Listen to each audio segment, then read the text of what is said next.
Assalamualaikum warahmatullahi wabarakatuh. Selamat pagi anak-anak. Hari ini kita mempelajari tentang letak dan luas wilayah Indonesia. Kelanjutan dari materi sebelumnya ya. Langsung aja ke tujuan pembelajaran. Yang pertama adalah menunjukkan unsur-unsur atau komponen peta dan seterusnya. Oke, langsung pada materinya tentang letak dan luas wilayah Indonesia. Yang pertama adalah tentang unsur-unsur peta. Nah, ini adalah gambaran tentang peta anak-anak.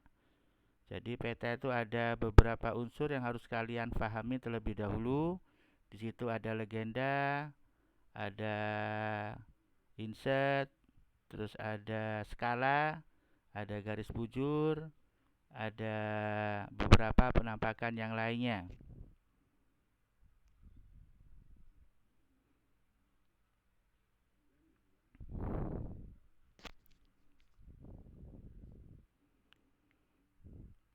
Pemahaman lokasi melalui peta.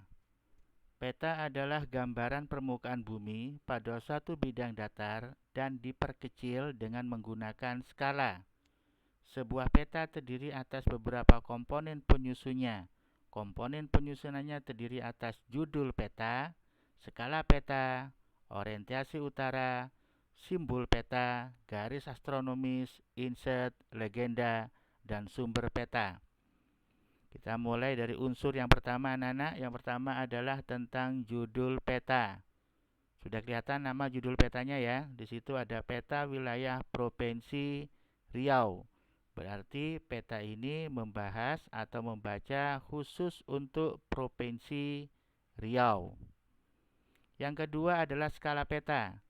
Skala peta menunjukkan perbandingan antara jarak di peta dengan jarak sesungguhnya di permukaan bumi atau di lapangan sebenarnya. Contoh, skala sebuah peta adalah 1:1.000.000. Artinya, objek yang berjarak 1 cm di peta sama dengan 1 kilometer. Untuk skala peta ada dua jenis, pada umumnya ya ada dua jenis. Yang pertama adalah skala angka yang penampakannya atau tertulis angka seperti biasa. Contohnya adalah 1:10.000. Dan yang kedua adalah skala garis atau skala grafis, adalah skala peta yang berbentuk garis dengan ukuran tertentu. Skala grafis biasanya ada kolom legenda. Jadi ada di dalam legenda. Ini adalah contoh dari skala grafis. Artinya di situ adalah 1 cm dalam peta sama dengan 5 kilometer. Atau kalau 2 sama dengan 10 kilometer. Yang ketiga, orientasi utara. Ini adalah gambar anak panah yang memiliki orientasi menuju ke arah utara. Biasanya ditunjukkan dengan simbol berbentuk anak panah yang bervariasi ya, bermacam-macam. Sudah ada contohnya di situ anak-anak. Dan wajib arah utara menuju ke arah atas. Jadi jangan menuju ke arah yang lainnya ya nanti kalau menggambar. Yang keempat adalah simbol peta. Simbol peta adalah tanda khusus pada peta yang mewakili objek yang dipetakan. Tujuan simbol peta adalah untuk memudahkan pengguna peta dalam membaca dan memahami isi peta. Simbol peta itu ada 4. Yang pertama adalah simbol titik, simbol garis, simbol warna, dan simbol area. Nanti ada contohnya. Nah, sudah kelihatan contohnya ya anak-anak ya. Yang pertama adalah simbol titik. Itu biasanya menunjukkan beberapa tempat atau objek tertentu. Contohnya adalah ibu kota negara, ibu kota kecamatan, pelabuhan, bandar udara, gunung api yang aktif atau gunung api yang masih atau yang sudah mati.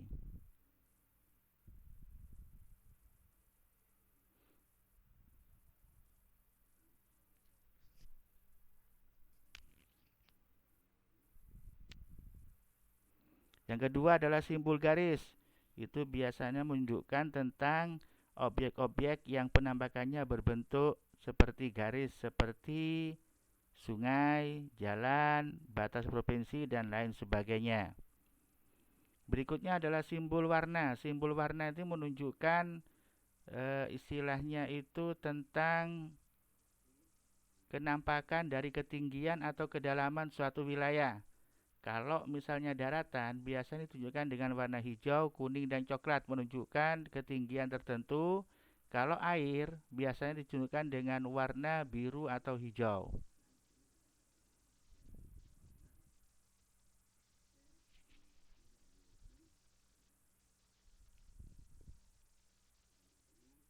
Dilihat kedalamannya itu ya, mudah-mudahan jelas warnanya. Yang terakhir adalah simbol area. Simbol area itu berbentuk lingkaran dengan warna tertentu atau objek tertentu di dalamnya. Itu menunjukkan sebuah danau, rawa, sawah, atau yang lain sebagainya. Nanti di legenda ada keterangannya lengkap. Udah paham ya anak-anak ya?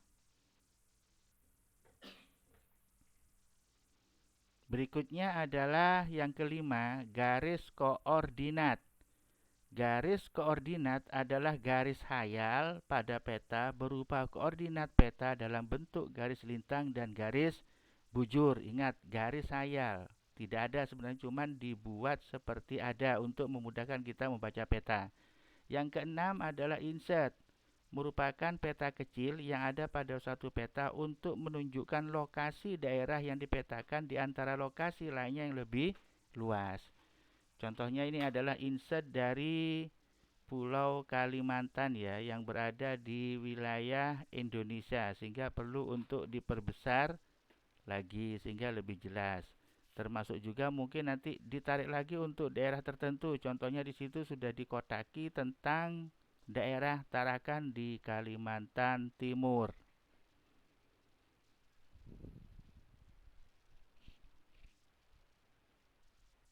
Yang ketujuh adalah legenda. Legenda menunjukkan keterangan semua objek yang ada atau muncul pada muka peta. Pada legenda inilah seseorang pembaca peta akan mengetahui tentang objek yang ada pada wilayah yang dipetakan. Dan perlu diingat, tidak semua daerah memiliki legenda yang sama isinya, tergantung dari daerah tersebut. Contoh misalnya di situ ada jalan utama, alternatif, jalan kereta api, dan seterusnya.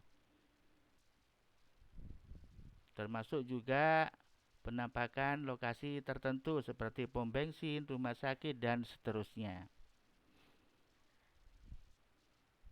Yang kedelapan adalah sumber peta.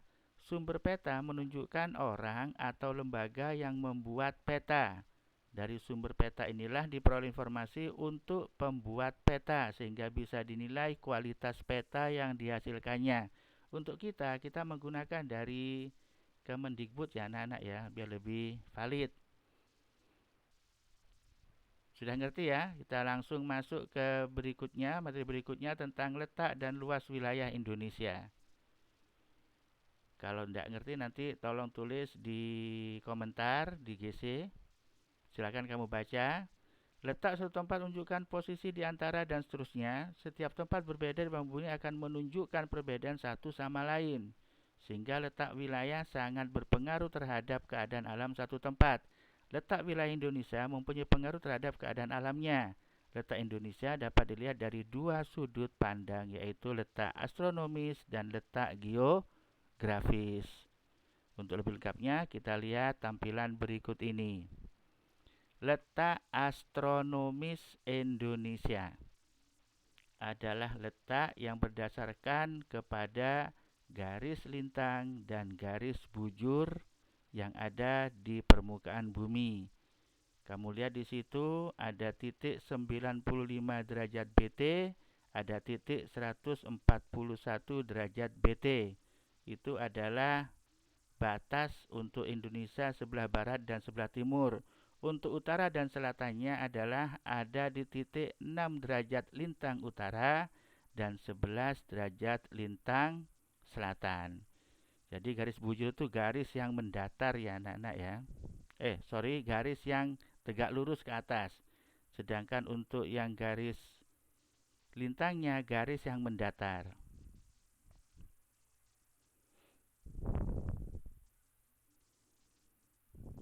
Lebih jelasnya seperti ini anak-anak ya. Letak astronomis adalah letak berdasarkan titik koordinat yang meliputi garis lintang dan garis bujur. Berdasarkan letak yang astronomis Indonesia terletak di antara 6 derajat LU sampai 11 derajat LS dan 95 derajat BT sampai 141 derajat bujur timur.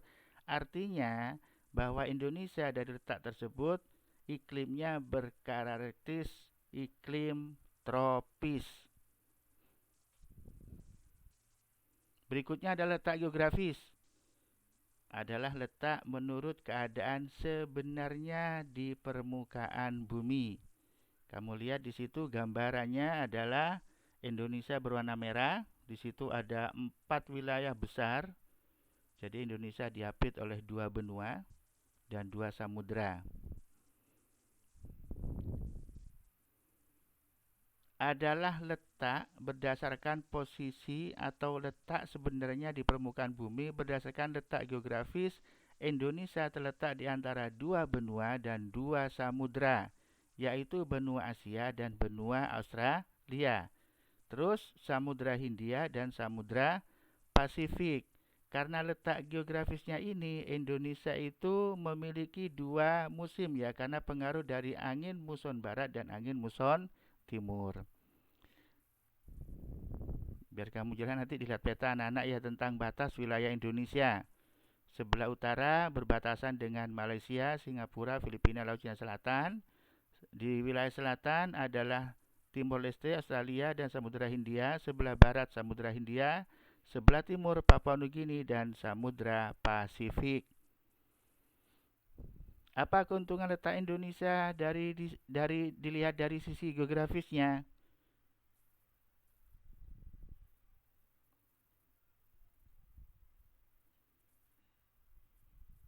Nah, inilah keuntungan kita anak-anak ya. Jadi Indonesia itu menurut geografisnya adalah sangat strategis karena berada pada jalur lintas perdagangan antara Asia Timur dengan Eropa, Afrika, Timur Tengah, dan India. Dan perlu diingat juga Indonesia sangat luas wilayahnya. Secara geografis, Indonesia terletak di benua Asia yang mengalami perkembangan ekonomi yang sangat cepat saat ini, terutama di negara-negara dekat dengan kita ya, Malaysia, Singapura, dan seterusnya, sehingga kita bisa berinteraksi dengan mereka dalam bidang perdagangan, teknologi, sosial, dan budaya di Indonesia, sehingga pengaruh budaya asing itu bisa masuk dan berintegrasi dengan budaya Indonesia. Pasti kamu dengar tentang Thai tea lah, mukbang lah, dan seterusnya itu karena ada pengaruh dari budaya sekitar kita yang masuk ke Indonesia.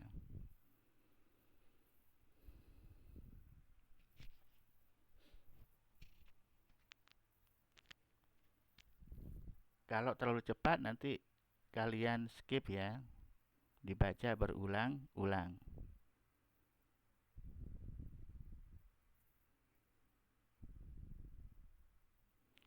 Keuntungan Indonesia secara geologis. Geologis itu adalah batu anak-anak. Jadi kondisi perbatuan di Indonesia.